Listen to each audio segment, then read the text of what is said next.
Now we can start here, but now this is explain that we are done here.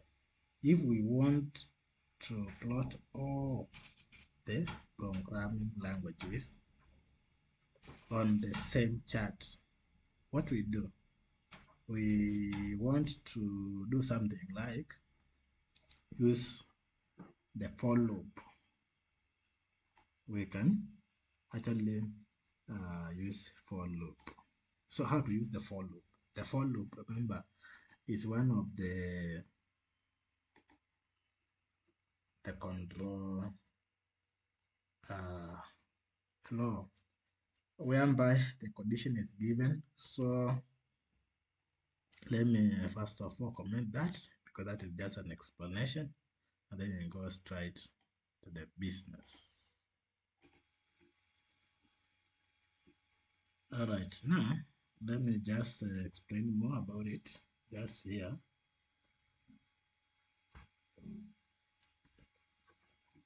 This is for loop. So this means for column, the column we are talking about, it is this reshaped data frame. Then we go to the column, and we have several columns. Let me see. We have these columns. We have assembly, C, C hash. Oh, these are columns. So that's why we are saying for column in the shaped underscore df columns, what we need to do what we need to do there is we plot the df.